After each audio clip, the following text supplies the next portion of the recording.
Kalian apal nggak pickup di Indonesia tuh apa aja? Pertama ada Elsape ya, yang keluar dealer langsung jadi Motuba. Ada Daihatsu Grand Max, ada Suzuki Carry, ada Isuzu Traga, dan kalau dari brand Tiongkok ada DFSK, Super Cap, dan terakhir ada ini. Ini adalah Wuling Formo Max. Kayak iPhone ya, iPhone Pro Max.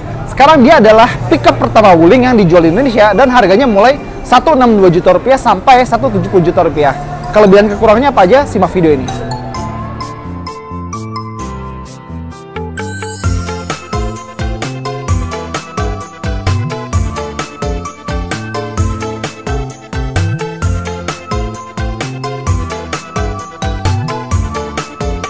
Ya, kalau dulu kan ada Wuling Formo yang minibus atau yang blind van, tapi sekarang ada yang versi pickupnya. Dan dia pakai mesin 1500 cc, bakal kita buka dulu ya sebentar.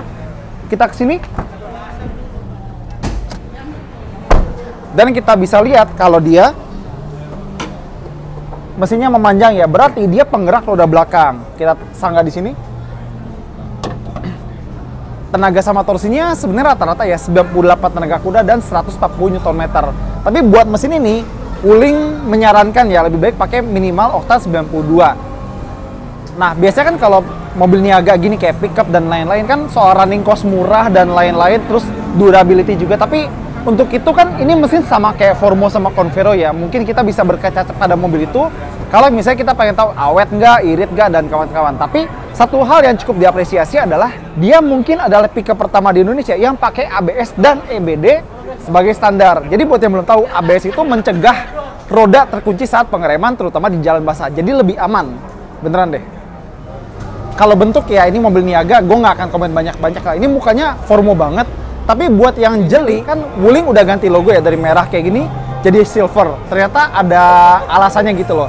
Jadi untuk Wuling yang kelasnya lebih premiumnya Wuling ya, itu mereka pakai logo ya silver. Tapi kalau buat yang reguler seperti ini, yang kayak menengah ke bawah, pakai logo merah. Dan lampunya udah full halogen atau masih full halogen ya, buat lampu kecil, lampu gede, lampu sen. Tapi ada pemanis sedikit di mobil ini adalah sen di spion.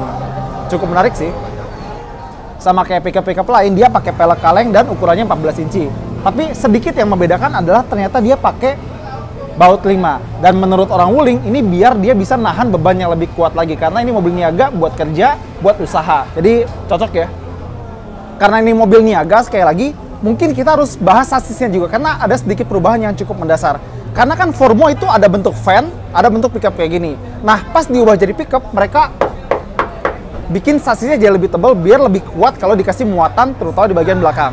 Dan semua Wuling Formo Max itu baknya 3-way. Jadi bisa dibuka bagian kanan, kiri, sama belakang. Dan di sini ada banyak kardus ya. Dan buat ngisi bensinnya itu ada di sebelah sini dan dia udah pakai buat slot kuncinya. Jadi kalau pengen isi bensin, kita harus colokin kuncinya di sini. Dan keren ya, flip key. Pickup main pakai flip key. Gile. Dan ada stiker rekomendasi minimal oktan 92. Oke, sekarang kita bahas bagian baknya. Dan ini adalah salah satu keunggulan utamanya karena dia tuh panjangnya 2695 mm, hampir 2,7 meter. Lebarnya 1725 mm, 1,7 meter lebih dikit, dan tingginya 300 mm. Dan ini daya angkutnya itu 960 kg. Tapi ya orang Indonesia bisa lah lebih dikit ya, lebih dikit. Bahkan Wuling REV yang mobil listrik kecil itu bisa aja taruh sini. Paling ini buka dikit, bisa lah.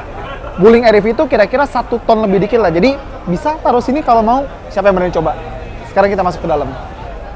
Oh ya, sebelum masuk ke dalam ada satu hal yang cukup unik dari mobil ini. Kita buka pintu, oke biasa. Tapi nutupnya kadang-kadang perlu tenaga ekstra karena tutup biasa kayak gini masih agak kendor. Jadi harus agak dibanting. Tuh kan? Supir pickup kuat-kuat sih, harusnya pada bisa lah. Alhamdulillah kenceng. Dan begitu masuk, gue merasa mungkin ini adalah nggak berlebihan ya, salah satu pickup atau mobil niaga yang desain dashboardnya paling mewah. Desain ya, bukan bahan.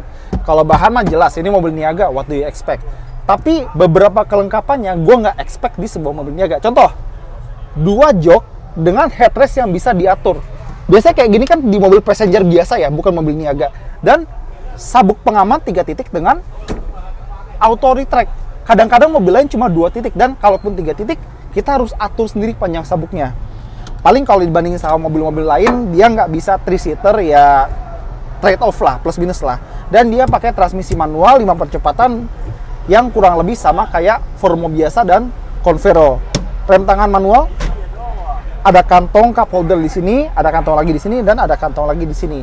Dan dia ada dua tipe, non AC 162 juta rupiah dan pakai AC 170 juta. Jadi selisih 8 juta itu kita dapat AC, head unit, dan speaker. Speakernya segini ya, kalau nggak salah cuma 2 biji. Dan kita AC-nya tuh cuma ada fan speed, temperatur, arah hembusan. Di mobil passenger ini biasa, tapi di pickup ini sebuah kenyamanan sih. Bahkan di bawahnya ada power outlet 12 volt. Dan di atas ada head unit, jadi supir bisa dengerin Pantura FM. Sama untuk joknya, buat supir dia bisa maju mundur dan bisa recline. Dan nggak cuma itu, joknya tebel dan empuk buat ukuran pickup ya. Tapi jelas ada beberapa cost cutting yang kelihatan ya. Contohnya, supir dapat sun visor, penumpang nggak dapat. Dan spionnya standar, nggak ada dimming-dimming segala macam.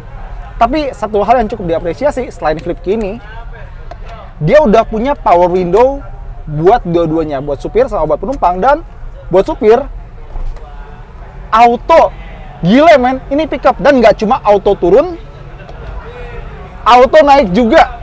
Gak salah kan kalau gue bilang ini adalah pickup termewah di Indonesia untuk saat ini. Selain power window tadi, ada juga fitur yang menurut gue bagus ya. Dia pakai instrumen dari Convero banget, berarti dia punya MID atau Multi Information Display. Jadi kita bisa kayak trip, odometer, bahkan konsumsi bensin kita bisa lihat nih. Tuh di bagian tengah, ada kan?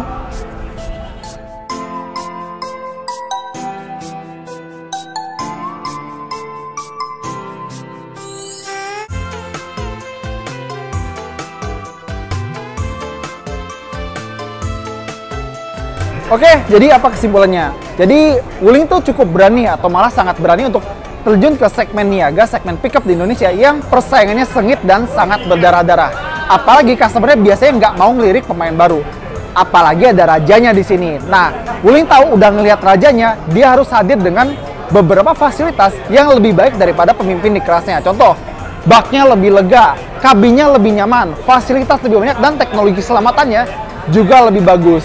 Apalagi harganya starting price itu lebih rendah daripada sang raja. Tapi apakah dia irit, apakah dia mudah untuk dirawat, dan apakah dia bisa cuan, bisa menghasilkan cuan buat pemiliknya, itu akan terbukti seiring waktu berjalan ya. Ya oke lah buat Wuling. Oke, semuanya itu aja dari kita. Thank you banget udah nonton. Jangan lupa jempolnya, komentar, dan subscribe.